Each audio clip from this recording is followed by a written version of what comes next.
itulah agama yang sempurna. Salat dan zakat disebutkan oleh Allah secara khusus. Setelah Allah sebutkan mereka tidak diperintahkan untuk ibadah. Salat dan zakat pun ibadah kepada Allah. Kenapa di situ Allah sebutkan secara khusus?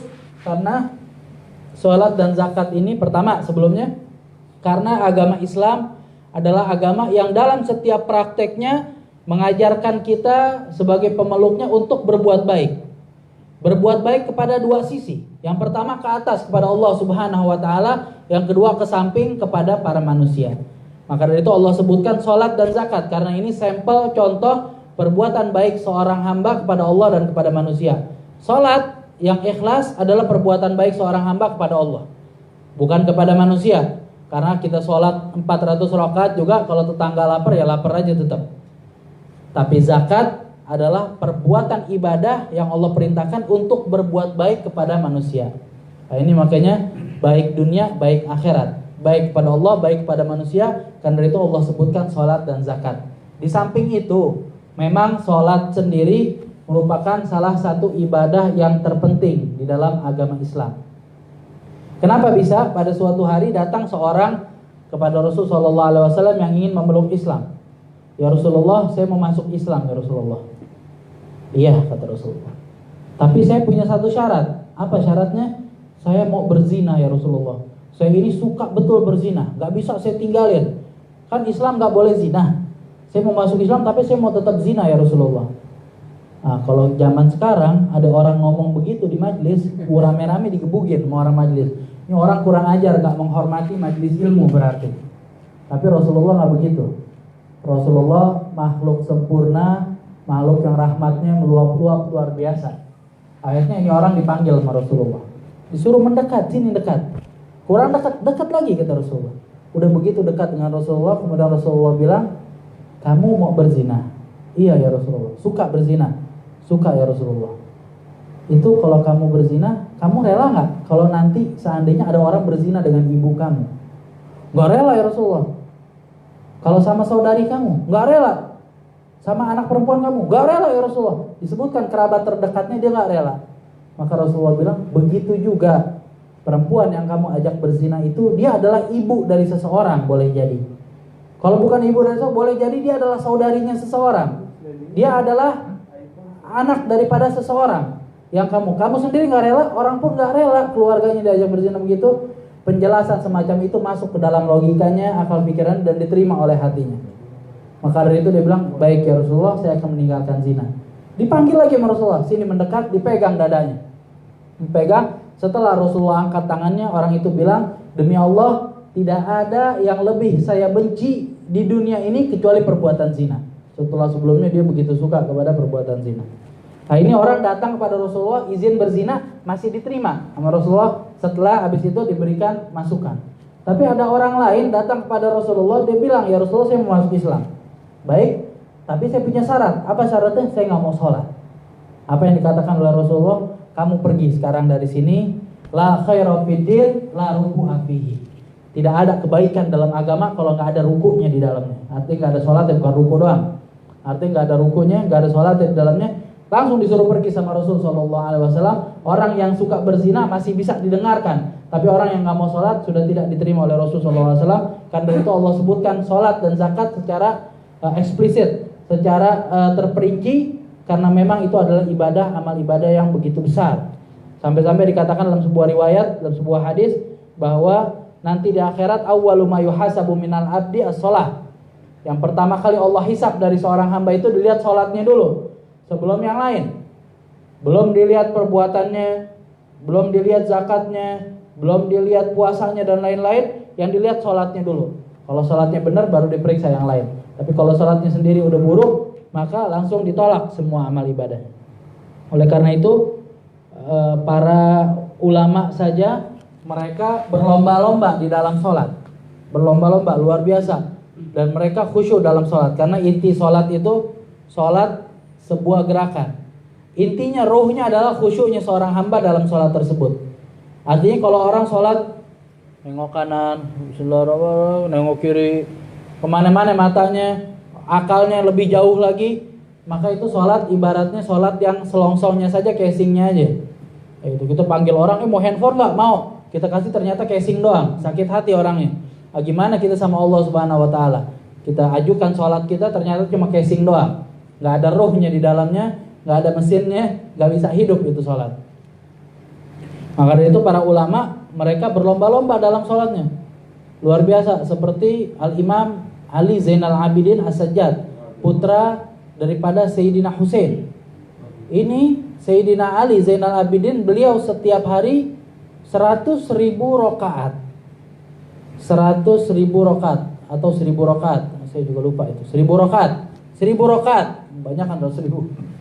1.000 rakaat setiap malam dikerjakan. Bukan sholat asal-asalan. Kita kalau sholat tarawih aja khusyuknya 3 rakaat pertama. Sisanya tuh udah kepikiran, tadi apaan buka puasa kayak belum dihabisin tuh makanan, udah macam-macam kepikiran. Ini 1.000 rakaat yang semuanya beliau khusyuk di dalamnya. Sampai dikatakan kalau beliau lagi sholat, pada suatu saat beliau lagi sholat rumahnya kebakaran. Beliau nggak sadar sampai orang berteriak, Sayyidina Ali keluar rumah kamu kebakaran. Dia tetap khusyuk di dalam sholatnya. Ini beliau luar biasa. 1.000 rakaat yang dikerjakan dengan begitu khusyuk. Begitu juga ulama-ulama yang lain. Ada satu orang tabi'in, putra dari seorang sahabat yang bernama Urwah. Urwah ini seorang tabi'in, putra daripada Sayyidina Zubair ibnul Awam. Urwah putra seorang sahabat, ibunya adalah Sayyidah Asma bintu Abi Bakrin. Ibunya beliau kakaknya Sayyidah Aisyah. Kakaknya Sayyidah Aisyah. Ini Urwah bin Zubair, beliau orang yang kalau sholat beliau khusyuk di dalam sampai nggak merasakan sesuatu. Sampai diriwayatkan pada suatu hari beliau divonis oleh seorang dokter, betis beliau kena penyakit kanker. Salah satu betisnya kena penyakit kanker yang kata para dokter udah nggak bisa diobati lagi. Sampai ini betis harus dipotong. Kemudian dia sudah ridho dengan takdirnya Allah Subhanahu Wa Taala. Baiklah kalau memang harus dipotong, biar dipotong. Ketika itu dia masuk ke tempat operasi kalau zaman sekarang untuk dipotong betisnya oleh para dokter. Kemudian beliau dikasih semacam minuman keras. Biar apa? Biar hilang akalnya, nggak sakit, nggak berasa sakit. Dalam keadaan darurat semacam itu dibolehkan dalam agama Islam untuk mengkonsumsi sesuatu yang diharamkan memang sejatinya, namun dalam keadaan darurat itu boleh. Akhirnya ketika diajukan minuman keras, beliau bilang, ma'adallah, subhanallah, apakah saya harus minum ini? Yang nanti akal saya, yang setiap saat, setiap detiknya akal saya ini berpikir tentang keagungan Allah. Kalau saya minum itu hilang. Saya nggak mau minum ini. Akhirnya dokter bilang, gimana kaki kamu mau dioperasi sedangkan kamu terjaga? Kalau kamu sadar, kamu ngelihat. Akhirnya beliau bilang, nanti kalau saya udah sholat, saya mulai takbir, saya nggak akan merasakan apa-apa lagi. Ketika saya masuk takbir, seakan-akan saya masuk ke alam lain bersama Allah Subhanahu Wa Taala. Di situ saya nggak akan merasakan apa-apa lagi. Kalian mulai operasi kaki saya. Akhirnya betul dia takbir. Setelah dia takbir, tahiyat akhir, para dokter mulai menarik kakinya, dipotong betisnya dalam keadaan sholat. Darah mengucur begitu banyak, beliau salam. Ketika salam, digotong ini ke rumahnya. Dan beliau nggak merasakan apa-apa tadi pada proses pemotongan. Dibawa ke rumahnya, dibaringkan di atas tempat tidur dengan betis ditaruh di hadapannya dia. Ini saking khusyuknya beliau dalam sholat. Kemudian setelah itu beliau dalam keadaan betis di hadapannya, beliau memanggil salah satu anaknya. Beliau punya 2 orang anak. 2 orang anak, yang besar dan yang kecil. Dipanggil yang besar. Sekali nggak nyaut, 2 kali nggak nyaut, 3 kali nggak nyaut. Akhirnya dia bilang, innalillahi wa inna ilaihi rajiun. Dia bilang, orang-orang berziarah kepada beliau karena beliau habis operasi, orang pada datang. Dia bilang sama sebagian orang yang ada di situ, coba kalian lihat anak saya. Dari semenjak dia kecil sampai sekarang, kalau saya panggil sekali dia nyaut. Ini kok saya udah panggil 3 kali dia nggak nyaut-nyaut.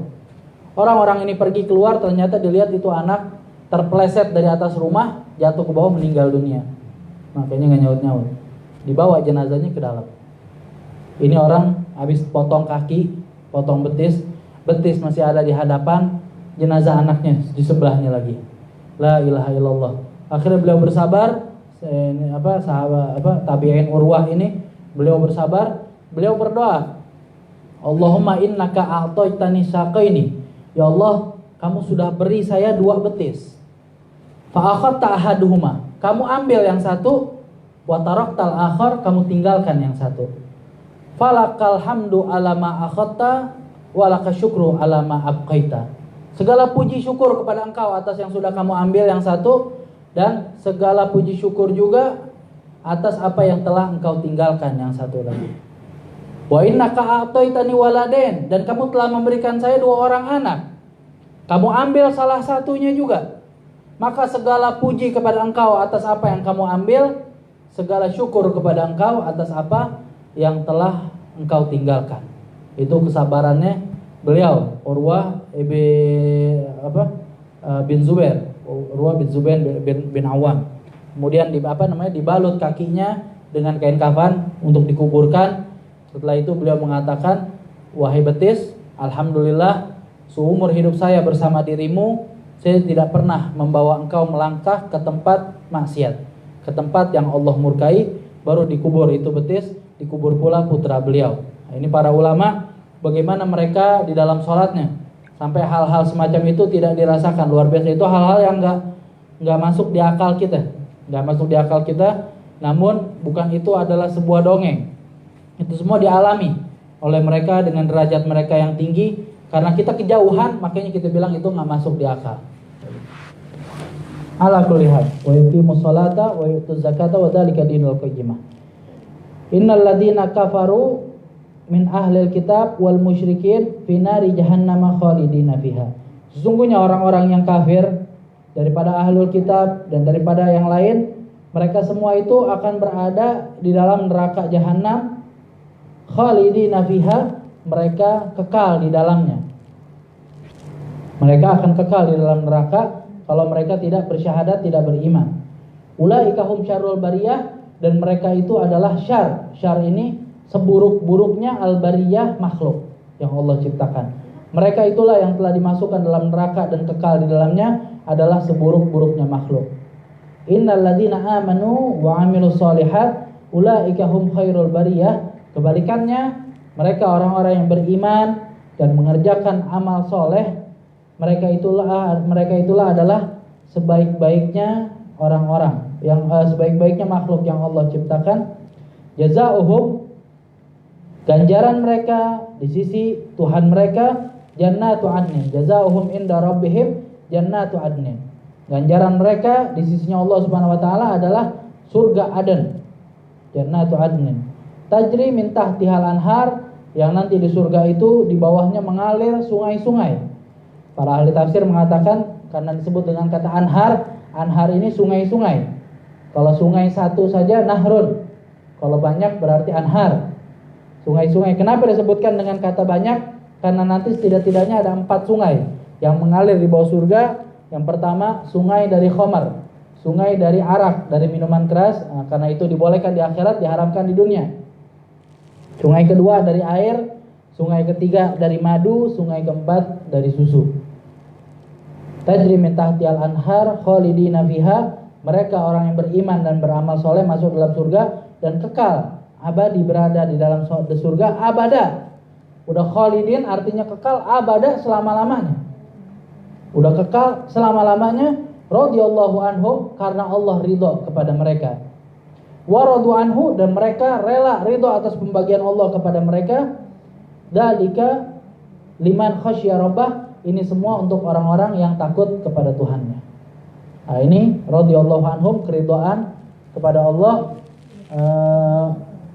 bisa melihat bahwa dalam penghambaan seorang manusia kepada Allah Subhanahu wa taala itu ada beberapa bagian, ada beberapa level. Ada orang yang menghamba beribadah kepada Allah Subhanahu wa taala karena dia mengharapkan surga. Ada orang yang menghamba kepada Allah karena takut daripada neraka. Ini baik. Dua-duanya baik. Selama dia beribadah kepada Allah, mengharapkan surga atau takut dari neraka, itu adalah hal yang baik. Namun ada satu derajat di atas itu semua, ketika seorang itu menghambakan dirinya kepada Allah, harapannya bukan takut dari neraka atau menginginkan surga, akan tetapi karena dia menginginkan Allah Subhanahu wa taala ridho kepada dirinya. Karena cinta tersebut, dia melakukan penghambaan beribadah kepada Allah Subhanahu wa taala. Ini derajat tertinggi yang enggak semua orang bisa melakukan hal itu. Seorang wanita yang begitu luar biasa bernama Rabi'ah Al-Adawiyah.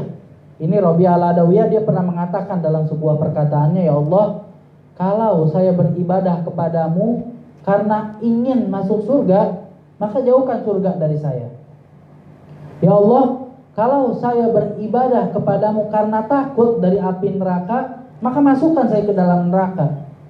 Ya Allah, kalau saya beribadah kepadamu karena cinta, maka tambahlah kecintaan itu kepada diri saya. Artinya apa? Orang-orang yang sampai derajat ini sampai mengatakan, kita sudah gak peduli mau dimasukin ke neraka atau dimasukin ke surga, yang penting Allah ridho. Kalau Allah ridhonya masuk neraka, ya udah kami bakal berada dalam neraka. Ini derajat yang lebih tinggi daripada 2 derajat yang ada di bawahnya. Mudah-mudahan itu semua menjadi hal yang bermanfaat untuk kita.